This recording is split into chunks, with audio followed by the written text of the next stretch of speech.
Job chapter 1. In the land of Uz there lived a man whose name was Job. This man was blameless and upright. He feared God and shunned evil. He had 7 sons and 3 daughters, and he owned 7,000 sheep, 3,000 camels, 500 yoke of oxen, and 500 donkeys, and had a large number of servants. He was the greatest man among all the people of the East. His sons used to hold feasts in their homes on their birthdays, and they would invite their 3 sisters to eat and drink with them. When a period of feasting had run its course, Job would make arrangements for them to be purified. Early in the morning he would sacrifice a burnt offering for each of them, thinking, "Perhaps my children have sinned and cursed God in their hearts." This was Job's regular custom. One day, the angels came to present themselves before the Lord, and Satan also came with them. The Lord said to Satan, "Where have you come from?" Satan answered the Lord, "From roaming throughout the earth, going to and fro on it." Then the Lord said to Satan, "Have you considered my servant Job? There is no one on earth like him. He is blameless and upright, a man who fears God and shuns evil." "Does Job fear God for nothing?" Satan replied. "Have you not put a hedge around him and his household and everything he has? You have blessed the work of his hands, so that his flocks and herds are spread throughout the land. But now stretch out your hand and strike everything he has, and he will surely curse you to your face." The Lord said to Satan, "Very well then. Everything he has is in your power. But on the man himself, do not lay a finger." Then Satan went out from the presence of the Lord. One day, when Job's sons and daughters were feasting and drinking wine at the eldest brother's house, a messenger came to Job and said, "The oxen were plowing and the donkeys were grazing nearby, and the Sabeans attacked and made off with them. They put the servants to the sword, and I am the only one who has escaped to tell you."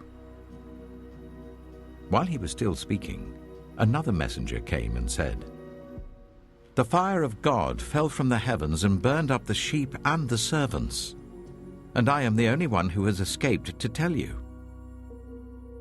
While he was still speaking, another messenger came and said, "The Chaldeans formed 3 raiding parties and swept down on your camels and made off with them. They put the servants to the sword, and I am the only one who has escaped to tell you." While he was still speaking, yet another messenger came and said, "Your sons and daughters were feasting and drinking wine at the eldest brother's house, when suddenly a mighty wind swept in from the desert and struck the 4 corners of the house. It collapsed on them, and they are dead. And I am the only one who has escaped to tell you." At this, Job got up and tore his robe and shaved his head. Then he fell to the ground in worship and said, "Naked I came from my mother's womb, and naked I shall depart. The Lord gave, and the Lord has taken away. May the name of the Lord be praised." In all this, Job did not sin by charging God with wrongdoing.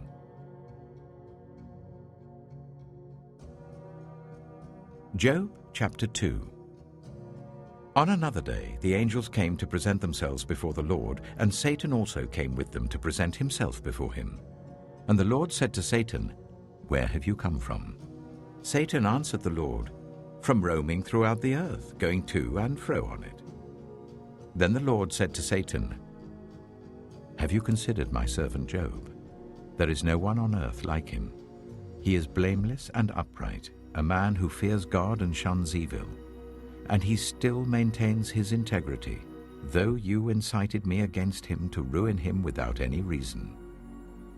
"Skin for skin," Satan replied. "A man will give all he has for his own life. But now stretch out your hand and strike his flesh and bones, and he will surely curse you to your face." The Lord said to Satan, "Very well then, he is in your hands. but you must spare his life." So Satan went out from the presence of the Lord and afflicted Job with painful sores from the soles of his feet to the crown of his head. Then Job took a piece of broken pottery and scraped himself with it as he sat among the ashes. His wife said to him, "Are you still maintaining your integrity? Curse God and die." He replied, "You are talking like a foolish woman. Shall we accept good from God and not trouble?" In all this, Job did not sin in what he said. When Job's 3 friends, Eliphaz the Temanite, Bildad the Shuhite, and Zophar the Naamathite, heard about all the troubles that had come upon him, they set out from their homes and met together by agreement to go and sympathize with him and comfort him. When they saw him from a distance, they could hardly recognize him. They began to weep aloud, and they tore their robes and sprinkled dust on their heads. Then they sat on the ground with him for 7 days and 7 nights. No one said a word to him, because they saw how great his suffering was. Job chapter 3. After this, Job opened his mouth and cursed the day of his birth. He said, "May the day of my birth perish, and the night that said a boy is conceived. That day, may it turn to darkness. May God above not care about it. May no light shine on it. May gloom and utter darkness claim it once more. May a cloud settle over it. May blackness overwhelm it. That night, may thick darkness seize it. May it not be included among the days of the year, nor be entered in any of the months. May that night be barren. May no shout of joy be heard in it. May those who curse days curse that day. Those who are ready to rouse Leviathan, may its morning stars become dark. May it wait for daylight in vain and not see the first rays of dawn. For it did not shut the doors of the womb on me, to hide trouble from my eyes. Why did I not perish at birth and die as I came from the womb? Why were there knees to receive me and breasts that I might be nursed? For now I would be lying down in peace. I would be asleep and at rest with kings and rulers of the earth who built for themselves places now lying in ruins, with princes who had gold, who filled their houses with silver. Or why was I not hidden away in the ground like a stillborn child, like an infant who never saw the light of day? There the wicked cease from turmoil, and there the weary are at rest. Captives also enjoy their ease. They no longer hear the slave drivers shout. The small and the great are there, and the slaves are freed from their owners. Why is light given to those in misery, and life to the bitter of soul, to those who long for death that does not come, who search for it more than for hidden treasure, who are filled with gladness and rejoice when they reach the grave? Why is life given to a man whose way is hidden, whom God has hedged in? For sighing has become my daily food, my groans pour out like water. What I feared has come upon me. What I dreaded has happened to me. I have no peace, no quietness. I have no rest, but only turmoil. Job chapter 4. Then Eliphaz the Temanite replied, "If someone ventures a word with you, will you be impatient? But who can keep from speaking? Think how you have instructed many, how you have strengthened feeble hands. Your words have supported those who stumbled, you have strengthened faltering knees. But now trouble comes to you, and you are discouraged. It strikes you, and you are dismayed. Should not your piety be your confidence, and your blameless ways your hope? Consider now, who being innocent has ever perished? Where were the upright ever destroyed? As I have observed, Those who plough evil and those who sow trouble reap it. At the breath of God they perish. At the blast of his anger they are no more. The lions may roar and growl, yet the teeth of the great lions are broken. The lion perishes for lack of prey, and the cubs of the lioness are scattered. A word was secretly brought to me. My ears caught a whisper of it. Amid disquieting dreams in the night, when deep sleep falls on people, fear and trembling seized me and made all my bones shake. A spirit glided past my face, and the hair on my body stood on end. It stopped, but I could not tell what it was. A form stood before my eyes, and I heard a hushed voice. "Can a mortal be more righteous than God? Can even a strong man be more pure than his Maker?" If God places no trust in his servants, if he charges his angels with error, how much more those who live in houses of clay, whose foundations are in the dust, who are crushed more readily than a moth. Between dawn and dusk they are broken to pieces. Unnoticed they perish forever. Are not the cords of their tent pulled up, so that they die without wisdom? Job chapter 5. Call if you will, but who will answer you? To which of the holy ones will you turn? Resentment kills a fool, and envy slays the simple. I myself have seen a fool taking root, but suddenly his house was cursed.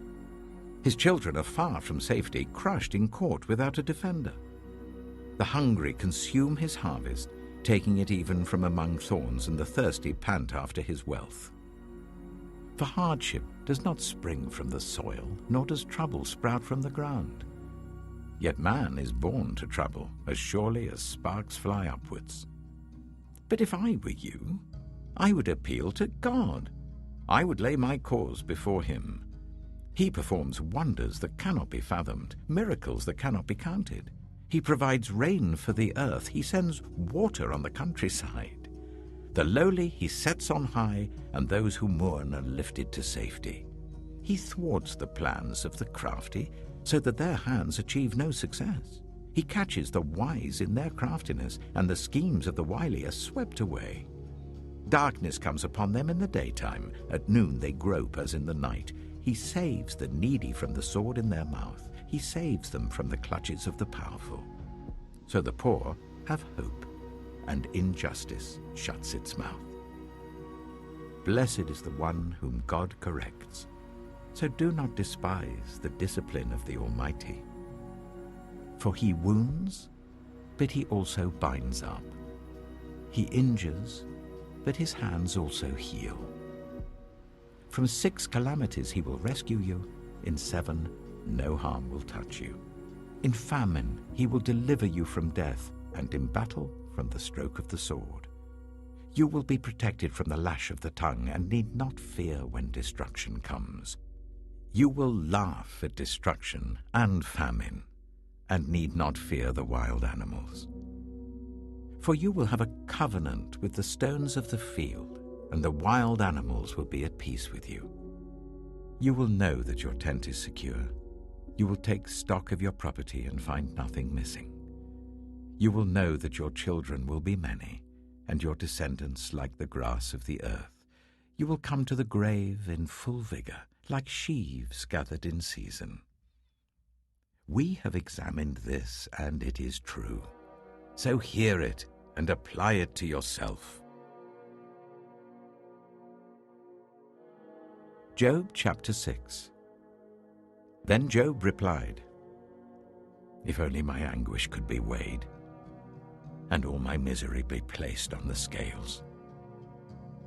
It would surely outweigh the sand of the seas. No wonder my words have been impetuous. The arrows of the Almighty are in me. My spirit drinks in their poison. God's terrors are marshaled against me. Does a wild donkey bray when it has grass, or an ox bellow when it has fodder? Is tasteless food eaten without salt, or is there flavor in the sap of the mallow? I refuse to touch it. Such food makes me ill. Oh, that I might have my request that God would grant what I hope for, that God would be willing to crush me, to let loose his hand and cut off my life. Then I would still have this consolation, my joy in unrelenting pain, that I had not denied the words of the Holy One. What strength do I have that I should still hope? What prospects that I should be patient? Do I have the strength of stone? Is my flesh bronze? Do I have any power to help myself now that success has been driven from me? Anyone who withholds kindness from a friend forsakes the fear of the Almighty. But my brothers are as undependable as intermittent streams, as the streams that overflow when darkened by thawing ice and swollen with melting snow, but that stop flowing in the dry season and in the heat vanish from their channels. Caravans turn aside from their routes. They go off into the wasteland and perish. The caravans of Tema look for water. The traveling merchants of Sheba look in hope. They are distressed because they had been confident. They arrive there only to be disappointed. Now you too have proved to be of no help. You see something dreadful and are afraid. Have I ever said, "Give something on my behalf, pay a ransom for me from your wealth, deliver me from the hand of the enemy, rescue me from the clutches of the ruthless"? Teach me and I will be quiet. Show me where I have been wrong. How painful are honest words. But what do your arguments prove? Do you mean to correct what I say and treat my desperate words as wind? You would even cast lots for the fatherless and barter away your friend. But now be so kind as to look at me. Would I lie to your face? Relent, do not be unjust. Reconsider, for my integrity is at stake. Is there any wickedness on my lips? Can my mouth not discern malice? Job chapter 7. Do not mortals have hard service on earth? Are not their days like those of hired laborers? Like a slave longing for the evening shadows, or a hired laborer waiting to be paid, so I have been allotted months of futility, and nights of misery have been assigned to me. When I lie down, I think, how long before I get up? The night drags on, and I toss and turn until dawn. My body is clothed with worms and scabs. My skin is broken and festering. My days are swifter than a weaver's shuttle, and they come to an end without hope. Remember, O God, that my life is but a breath. My eyes will never see happiness again. The eye that now sees me will see me no longer. You will look for me, but I will be no more. As a cloud vanishes and is gone, so one who goes down to the grave does not return. He will never come to his house again. His place will know him no more. Therefore I will not keep silent. I will speak out in the anguish of my spirit. I will complain in the bitterness of my soul. Am I the sea, or the monster of the deep, that you put me under guard? When I think my bed will comfort me, and my couch will ease my complaint, even then you frighten me with dreams and terrify me with visions, so that I prefer strangling and death rather than this body of mine. I despise my life. I would not live forever. Let me alone. My days have no meaning. What is mankind that you make so much of them, that you give them so much attention, that you examine them every morning and test them every moment? Will you never look away from me, or let me alone even for an instant? If I have sinned, what have I done to you? You who see everything we do. Why have you made me your target? Have I become a burden to you? Why do you not pardon my offenses and forgive my sins? For I shall soon lie down in the dust. You will search for me, but I shall be no more. Job chapter 8. Then Bildad the Shuhite replied, How long will you say such things? Your words are a blustering wind. Does God pervert justice? Does the Almighty pervert what is right? When your children sinned against him, he gave them over to the penalty of their sin. But if you will seek God earnestly and plead with the Almighty, if you are pure and upright, even now, he will rouse himself on your behalf and restore you to your prosperous state. Your beginnings will seem humble, so prosperous will your future be. Ask the former generations and find out what their ancestors learned. For we were born only yesterday and know nothing, and our days on earth are but a shadow. Will they not instruct you and tell you? Will they not bring forth words from their understanding? Can papyrus grow tall where there is no marsh? Can reeds thrive without water? While still growing and uncut, they wither more quickly than grass. Such is the destiny of all who forget God. So perishes the hope of the godless. What they trust in is fragile. What they rely on is a spider's web.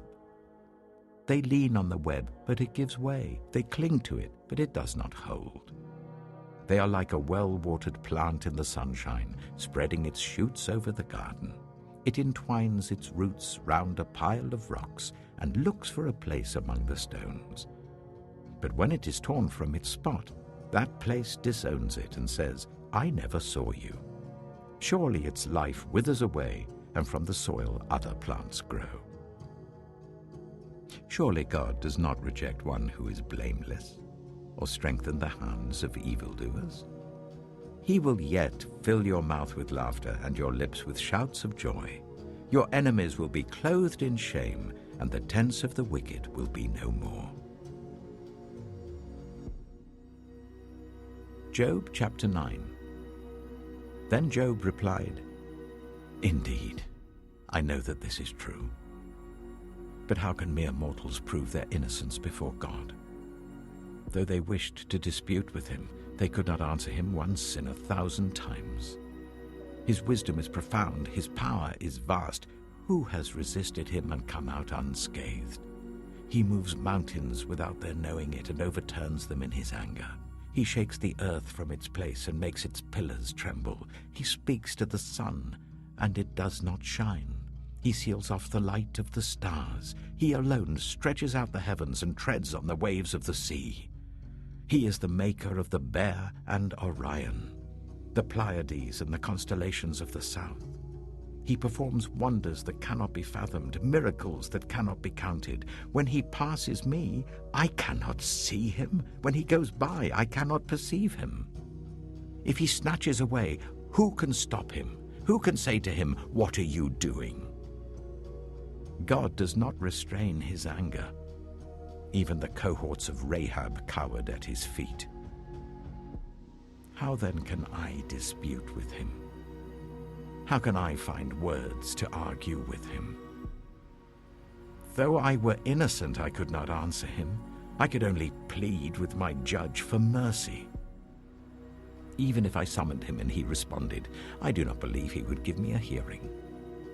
He would crush me with a storm and multiply my wounds for no reason. He would not let me catch my breath, but would overwhelm me with misery. If it is a matter of strength, he is mighty. And if it is a matter of justice, who can challenge him? Even if I were innocent, my mouth would condemn me. If I were blameless, it would pronounce me guilty. Although I am blameless, I have no concern for myself. I despise my own life.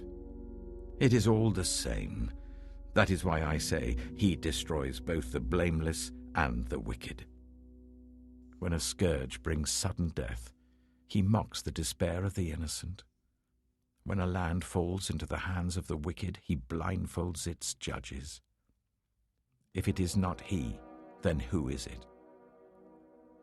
My days are swifter than a runner. They fly away without a glimpse of joy. They skim past like boats of papyrus, like eagles swooping down on their prey. If I say, I will forget my complaint, I will change my expression and smile, I still dread all my sufferings, for I know you will not hold me innocent. Since I am already found guilty, why should I struggle in vain? Even if I washed myself with soap and my hands with cleansing powder, you would plunge me into a slime pit so that even my clothes would detest me. He is not a mere mortal like me, that I might answer him, that we might confront each other in court. If only there was someone to mediate between us, someone to bring us together, someone to remove God's rod from me, so that his terror would frighten me no more. Then I would speak up without fear of him. But as it now stands with me, I cannot.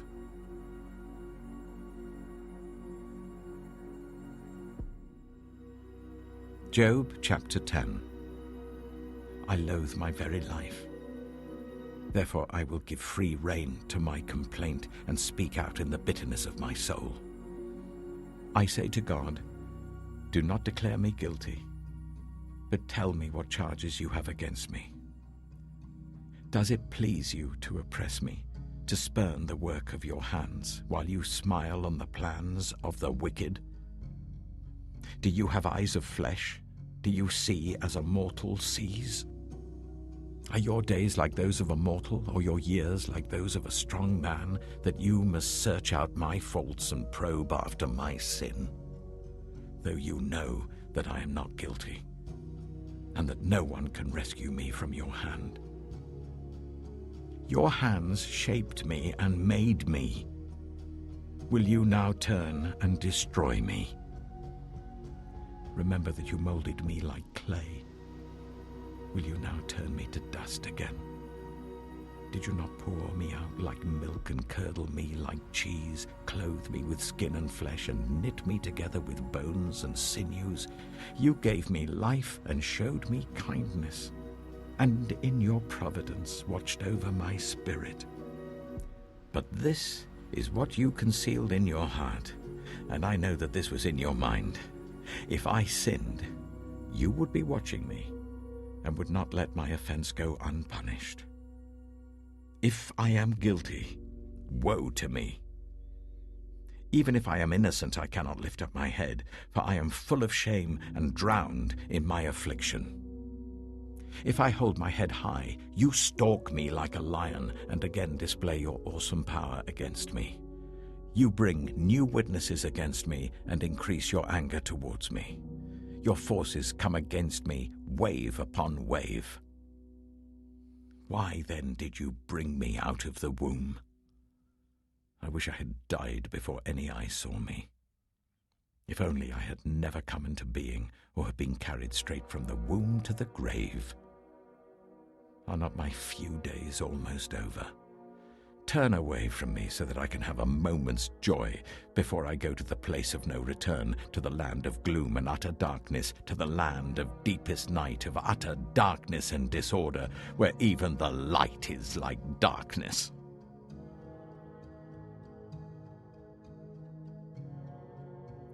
Job chapter 11. Then Zophar the Naamathite replied, Are all these words to go unanswered? Is this talker to be vindicated? Will your idle talk reduce others to silence? Will no one rebuke you when you mock? You say to God, my beliefs are flawless and I am pure in your sight. Oh, how I wish that God would speak, that he would open his lips against you and disclose to you the secrets of wisdom, for true wisdom has two sides. Know this, God has even forgotten some of your sin. Can you fathom the mysteries of God? Can you probe the limits of the Almighty? They are higher than the heavens above. What can you do? They are deeper than the depths below. What can you know? Their measure is longer than the earth and wider than the sea. If he comes along and confines you in prison and convenes a court, who can oppose him? Surely he recognizes deceivers, and when he sees evil, does he not take note? But the witless can no more become wise than a wild donkey's colt can be born human. Yet, if you devote your heart to him and stretch out your hands to him, If you put away the sin that is in your hand and allow no evil to dwell in your tent, then, free of fault, you will lift up your face. You will stand firm and without fear. You will surely forget your trouble, recalling it only as waters gone by. Life will be brighter than noonday, and darkness will become like morning. You will be secure because there is hope. You will look about you and take your rest in safety. You will lie down with no one to make you afraid, and many will court your favor. But the eyes of the wicked will fail, and escape will elude them. Their hope will become a dying gasp. Job chapter 12. Then Job replied, "Doubtless you are the only people who matter, and wisdom will die with you. But I have a mind as well as you. I'm not inferior to you. Who does not know all these things? I have become a laughingstock to my friends, though I called on God, and he answered, a mere laughingstock, though righteous and blameless. Those who are at ease have contempt for misfortune, as the fate of those whose feet are slipping. The tents of marauders are undisturbed, and those who provoke God are secure, those whom God has in his hand. But ask the animals, and they will teach you, or the birds in the sky, and they will tell you. Or speak to the earth, and it will teach you, or let the fish in the sea inform you. Which of all these does not know that the hand of the Lord has done this? In his hand is the life of every creature and the breath of all mankind. Does not the ear test words as the tongue tastes food? Is not wisdom found among the aged? Does not long life bring understanding? To God belong wisdom and power. Counsel and understanding are his. What he tears down cannot be rebuilt. Those he imprisons cannot be released. If he holds back the waters, there is drought. If he lets them loose, they devastate the land. To him belong strength and insight. Both deceived and deceiver are his. He leads rulers away stripped and makes fools of judges. He takes off the shackles put on by kings and ties a loincloth around their waist.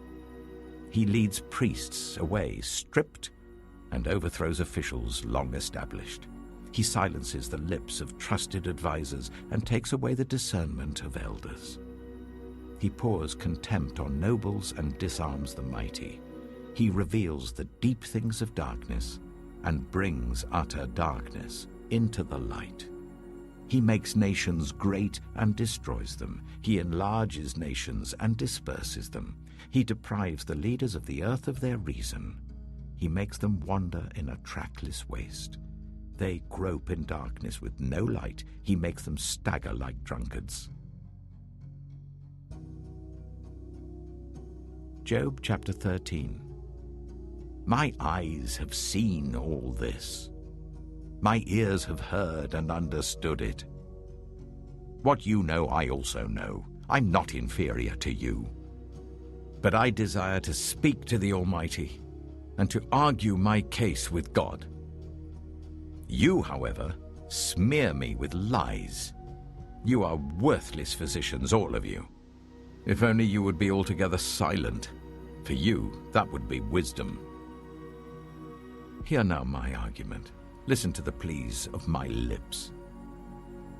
Will you speak wickedly on God's behalf?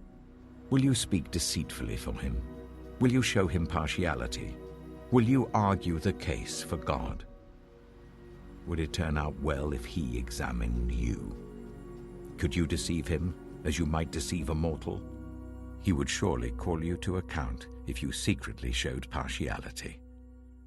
Would not his splendor terrify you? Would not the dread of him fall on you?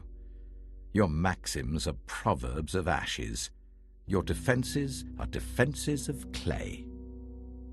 Keep silent and let me speak. Then let come to me what may. Why do I put myself in jeopardy and take my life in my hands? Though he slay me, yet will I hope in him. I will surely defend my ways to his face. Indeed, this will turn out for my deliverance, for no godless person would dare come before him. Listen carefully to what I say. Let my words ring in your ears. Now that I have prepared my case, I know I will be vindicated. Can anyone bring charges against me? If so, I will be silent and die. Only grant me these two things, God, and then I will not hide from you. Withdraw your hand far from me, and stop frightening me with your terrors. Then summon me and I will answer, or let me speak, and you reply to me. How many wrongs and sins have I committed? Show me my offense and my sin. Why do you hide your face and consider me your enemy? Will you torment a wind-blown leaf? Will you chase after dry chaff? For you write down bitter things against me and make me reap the sins of my youth. You fasten my feet in shackles. You keep close watch on all my paths by putting marks on the soles of my feet. So man wastes away like something rotten, like a garment eaten by moths.